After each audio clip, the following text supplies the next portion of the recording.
dia apa yang produk, misalnya dia menjual produk yang dijualkan itu memang sesuai sama yang diiklankan Pak. Jadi nggak dia pura-pura gitu, dia bohong-bohong untuk supaya menarik perhatian, nggak kayak gitu. Terus ada prinsip niat baik. Ya itu maksudnya Jangan membaca. nggak berlaku curang meskipun sama pesaing lainnya. Terus ada Tunggu, prinsip tunggu, tunggu, tunggu. keadilan. Itu Jangan berlaku curang dengan pesaing itu maksudnya gimana? Coba jelasin. apa Pak, nggak kedengaran? Jangan berlaku curang dengan pesaing maksudnya apa? Suara Bapak kecil kali Pak, nggak kedengeran. Tunggu, tunggu bentar. Ini udah dengar.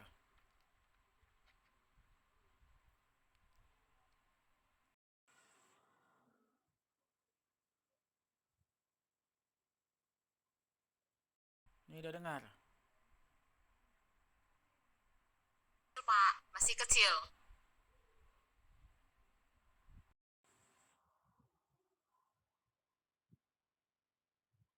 Udah?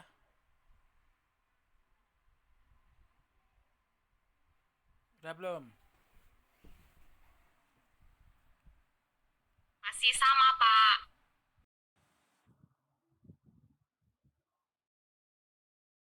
Iya, Pak. Terus? Terus kalau prinsip niat baik itu memberikan yang terbaik untuk konsumen, Pak. Apa Jadi maksudnya itu? kalau Apa kita maksudnya? memberikan yang terbaik untuk konsumen kan otomatis konsumen juga bakal loyal kepada kita, Pak. Coba contohkan. Misalnya Bapak jual sebuah produk, kalau produk itu memang bagus dan sudah dipakai oleh beberapa customer kan otomatis kalau misalnya bahkan ada kerusakan atau apa otomatis juga tetap ngambil barangnya ke kita sih Pak, karena kan udah kasih tahu plus minus dan lain-lainnya ke customer Pak. Yakin, misalnya kamu jual produk, kamu sampaikan yang minusnya juga ke konsumen. Yakin? Karena biasanya minusnya itu sering disembunyikan. Eh, Minus kan tetap kalau saya kadang jual barang ya minusnya juga ada saya katakan sih Pak, cuman memang agak semua. Nggak semua ya. Kenapa nggak semua? Ya, Takut nggak dibeli. ya kalau semua minus dikasih tahu mana ada yang beli Pak. Gitu. Ya, Di dalam etika bisnis boleh nggak gitu? sebenarnya ya nggak boleh sih Pak. Hmm. Cuman ya gimana nih Pak? Itu kan sama dengan berbohong. Udah tau bohong dosa, malah bohong pula. Ya ini kan bohong demi kebaikan Pak. Apa kebaikan di situ? Coba lah, kebaikan di situ apa? Dapat duit Pak. Dapat duit bukan kebaikan, itu namanya curang. Ya, Ngokohi kebaikan lah Pak. orang. Kalau gak ada duit nggak bisa hidup Pak. Siapa bilang? Memangnya duit bisa kau makan? Ya duit bisa lah Pak. Kalau gak ada duit Bapak cuma makan Pak. Saya juga gak bisa makan Pak kalau gak ada duit. Kau makan lah duit kau itu. Gak usah kau bagi-bagi. Gak boleh gitu ya. Sebenarnya di dalam etika bisnis, minusnya tuh semua dikasih tahu, kita harus jujur. Memang banyak pelaku usaha itu menyampaikan produknya itu yang positifnya aja, yang negatifnya dirahasiakan. Takut nanti orang nggak jadi beli. Itu sebenarnya di dalam etika bisnis nggak boleh. Jonathan, kau coba layarmu itu normalkan aja. Kau kayak gitu kayak Batman kau jadinya. Gitu aja. Ya, jadi nggak boleh dirahasiakan negatifnya. Sebenarnya nggak boleh. Dalam etika bisnis itu tadi kan kamu udah sebutkan prinsip kejujuran. Ya harus jujur tentang produknya. Itu ya. Jangan mau untungnya aja, kan sekarang udah ada undang-undang perlindungan konsumen. Jadi nggak semena-mena itu pelaku usaha memberikan produk kepada konsumen. Itu dilindungi pemerintah, dan pelaku usaha juga harus jujur. Itu sama dengan, kalau dagang seperti itu sama dengan kamu tidak menjunjung tinggi prinsip kejujuran. Nggak boleh gitu. Berarti tadi kamu sebut prinsip kejujuran, tapi kamunya bohong. Lanjut. Coba kamu, Kristi. Kenapa mukamu ketat kali gitu? Habis nengok hantu. Sakit, Pak. Sakit apa? Omikron? Enggak, Pak. Oh enggak. Jadi apa? Florona? Habis vaksin, Pak. Jadi sakit. Oh, pantas muka aku kayak angka 8. Oke, lanjut. Bisa presentasi kan?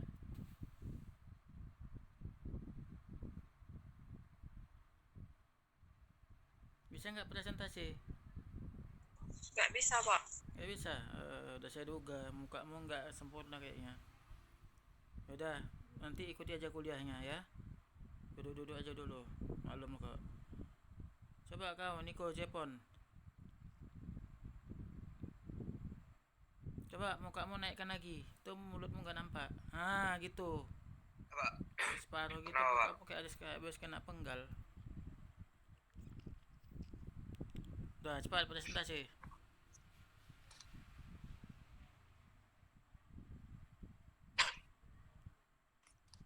Berapa ya?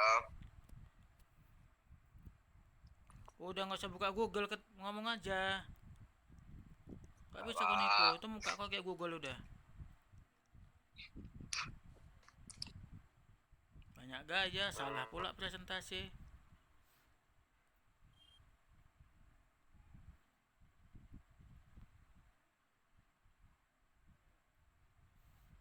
Jokowi, Apa, Pak? cepat sikit.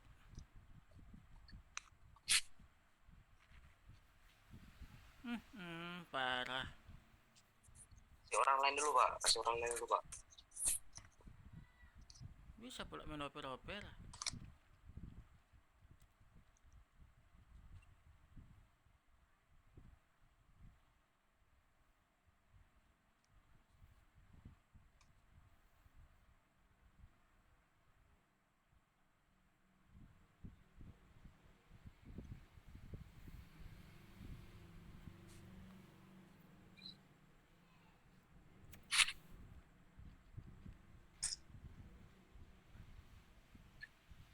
Coba Epa.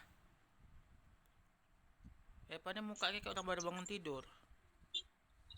Enggak, Pak. Lagi gak enak badan juga, Pak. Alah modus, pengen suruh presentasi. Beneran, Pak. Makanya karena gak enak badan, makanya aku pulang, Pak. Maling mana ada ngaku, kalau ngaku penuh penjara. Kok gitu, Pak? Ayo presentasi, pelan-pelan aja. Sakit apa rupanya? Sakit apa rupanya? Apa, Pak? Sakit apa rupanya? Suara Bapak kecil kali.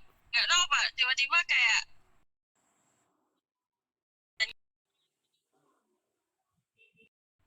Makanya jangan pacaran di jam kerja.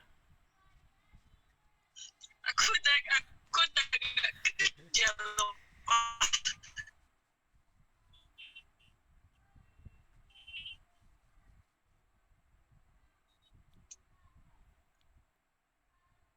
Udahlah, nanti istirahat dah dulu. Yang mana dulu, Pak, presentasi aku? Ya, lain kali aja, Pak.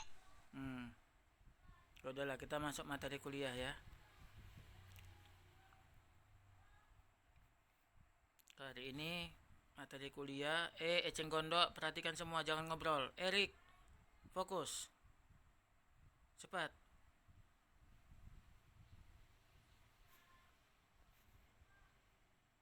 Jacqueline, itu kalau ada yang nggak fokus satu layar, catat namanya, kirim Japri ya. Nah, biar memudar orang ini semua, bandel-bandel kali dibilangi.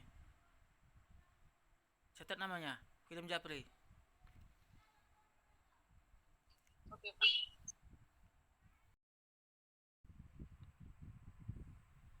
Di sini tadi kan disebutkan moralitas itu praktik atau kegiatan yang membedakan baik buruknya suatu kegiatan, gitu kan? Berarti baik buruknya di dalam bisnis, gitu ya. Misalnya fraud itu juga moral yang tidak baik di dalam bisnis. Fraud itu semacam penyimpangan yang dilakukan oleh oknum tertentu di dalam perusahaan, gitu ya. itu fraud salah satunya. Sebenarnya banyak. Intinya kalau fraud ini dia mengambil keuntungan pribadi tetapi merugikan orang lain. Sales tidak membayar jumlah penjualan ke perusahaan itu sama dengan fraud. Dia memperkaya diri sendiri tanpa mempedulikan kerugian dari pihak perusahaan. Itu ya.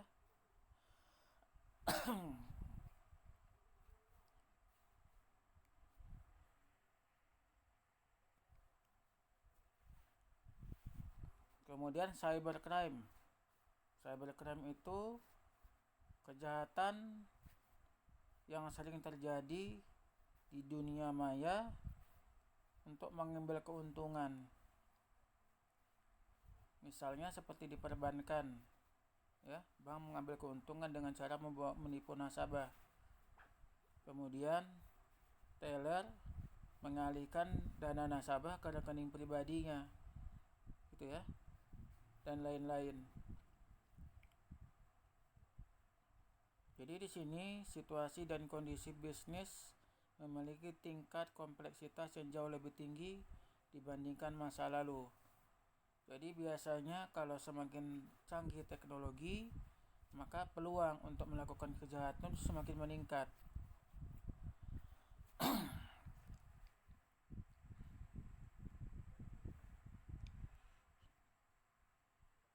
Coba contohkan kejahatan teknologi yang semakin meningkat itu apa? Coba kamu, Fernando.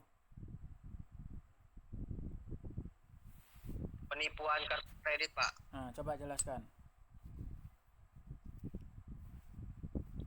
Kayak ada yang mengatasnamakan pinjaman online gitu atas nama kita, Pak. Terus? Nah itu ya termasuk cybercrime lah, Pak. Ya. Apa hubungannya dengan moralitas di dalam bisnis?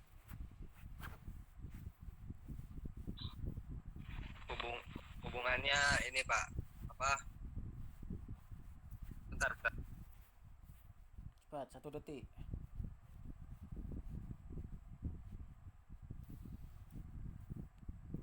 Ini Pak, hubungannya sama bisnis jangan terlalu percaya sama orang ya, Pak. Coba lebih spesifik jelaskan. Kayak kalau kita baru kenal orang baru itu jangan langsung kayak kasih data diri kita gitu, Pak. Bisa disalahgunakan. Gitu. Iya, Pak. Biasanya di dalam perusahaan itu terjadinya pelanggaran moralitas itu kalau dikaitkan di dalam ilmu manajemen, ada salah satu fungsi manajemen namanya controlling atau pengawasan atau pengendalian, ya.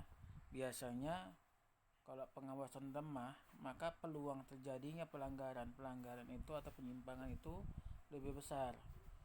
Ya, biasanya pemimpin yang menganut gaya kepemimpinan laissez-faire, mereka tidak mau melakukan pengawasan, gitu ya.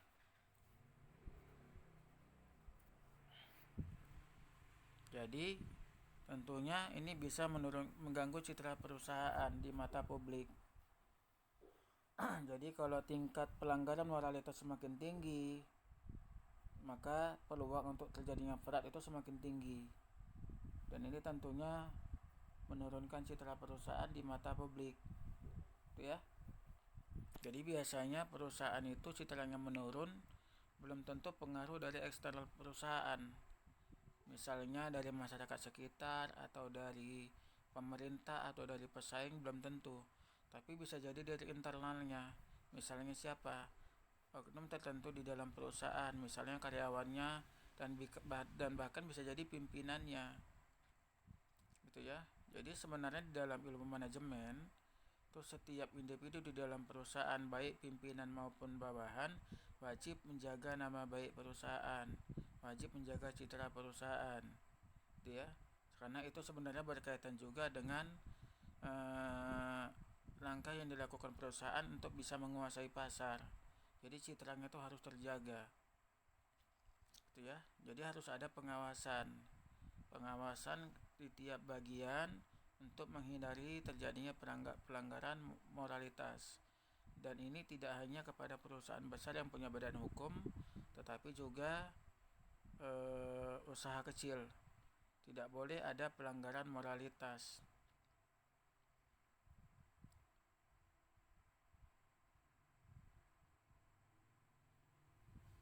Jadi itu sebabnya kenapa di dalam setiap kegiatan di tiap bagian itu harus ada standar operasional prosedur atau SOP. Tujuannya untuk menghindari terjadinya penyimpangan-penyimpangan selama proses operasional. Gitu ya. Jadi ada SOP itu sebagai panduan kegiatan, kemudian ditambah lagi pengawasan yang dilakukan oleh pimpinan. Ya, pengawasan atau pengendalian dilakukan dengan tujuan untuk mendeteksi terjadinya penyimpangan. Jika ditemukan penyimpangan, maka pada waktu itu juga dilakukan perbaikan sehingga kegiatan menjadi lebih terarah. Itu ya, karena setiap bagian-bagian itu punya tujuan masing-masing. Nah, semua bagian dijadikan satu tujuan, yaitu adalah untuk mencapai laba maksimal perusahaan.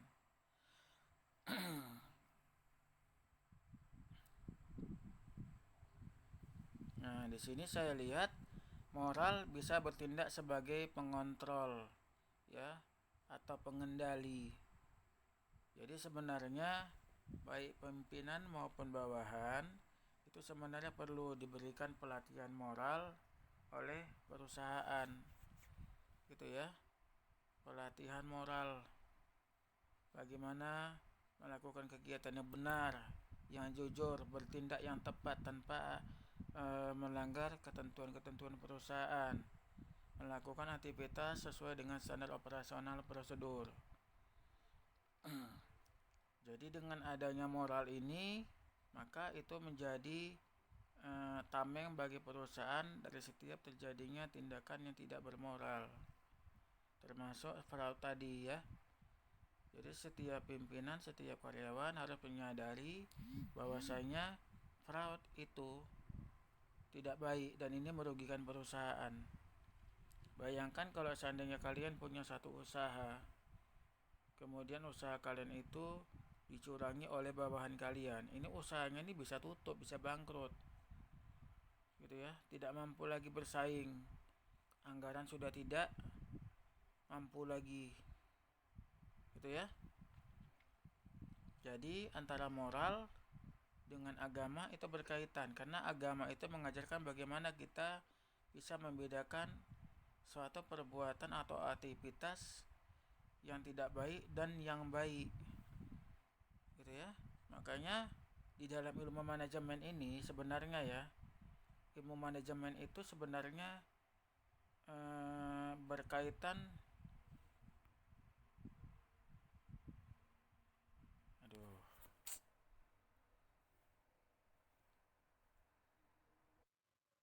Jadi kalau misalnya tadi teman kalian bilang bahwasanya produk yang kita punya, yang kita produksi dan kita jual, itu yang disampaikan adalah positifnya, negatifnya itu dirahasiakan. Itu sebenarnya nggak boleh, gitu ya, tidak boleh.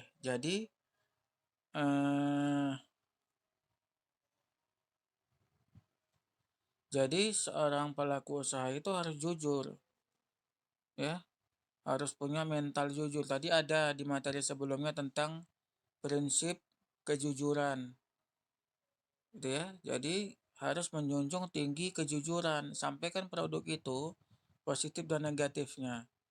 Walaupun sebenarnya konsumen atau pelanggan tuh semakin paham bahwasanya tidak semua produk itu punya kualitas yang maksimal. Pasti produk itu ada kelemahannya. Kenapa? Karena produk itu selain diproduksi oleh teknologi canggih, tetap teknologi itu dibuat oleh manusia. Jadi pasti ada kelemahannya. Kalau teknologinya punya kelemahan, maka produk jadinya juga ada kelemahan. Gitu ya. Pasti ada kelemahannya.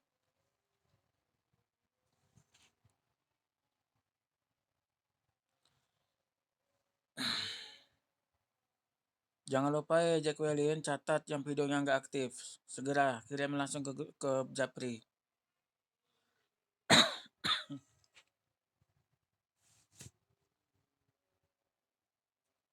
Termasuk yang nggak fokus layar ini banyak kali nih sebenarnya. Capek saya ngomongnya.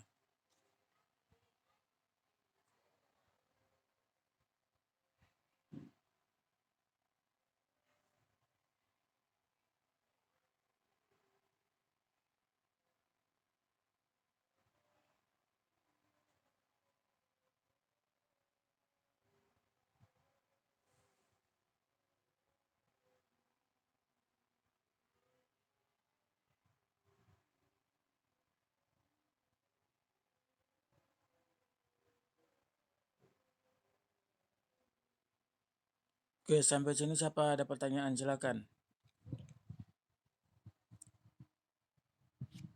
Silakan kalau ada pertanyaan.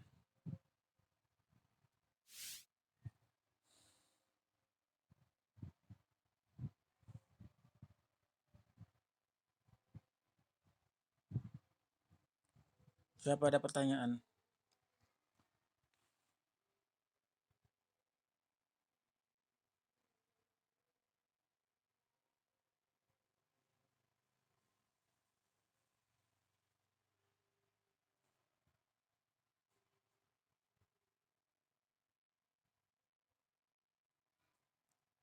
Silakan ada pertanyaan.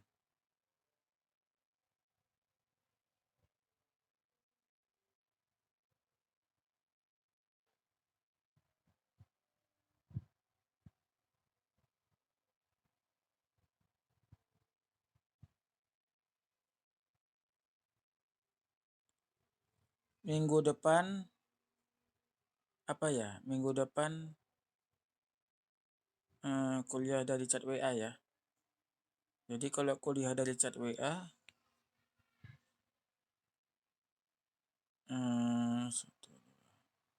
berarti minggu depan kuis ya.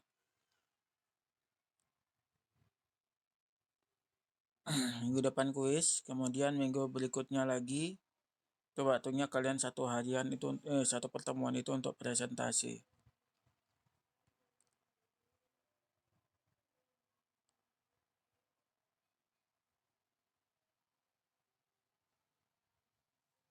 Kalau ada pertanyaan?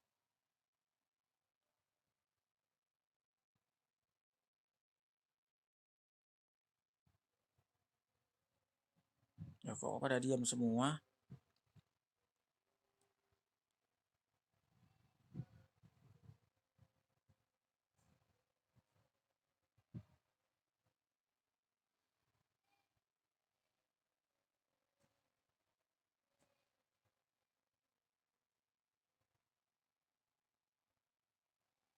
Udah, sekarang perhatikan semua. Untuk materi hari ini, saya minta kalian buat contoh kasusnya. Ya. Menghubungkan antara contoh kasus itu, kalian ceritakan secara detail, tetapi dan nanti di sini kalian diminta untuk menghubungkan antara moralitas, ya, moralitas dengan etika bisnis. Buat contoh kasusnya di perusahaan industri. Jelaskan secara detail, ya ingat ya, secara detail. Kalau tidak detail nggak ada nilai. Harus detail. Jawaban dikirim ke email saya, terserah email yang mana, pokoknya salah satu lah. Yang pernah saya kasih alamat emailnya itu, kirim ke situ. Tidak boleh dari WA, karena nanti di copy paste. Dikumpul paling lama jam 19 pas, jam 7 malam pas. Lewat dari itu gak ada nilai, walaupun 1 detik lewatnya. Understand? Oke, untuk jam sampai sini ditunggu jawabannya.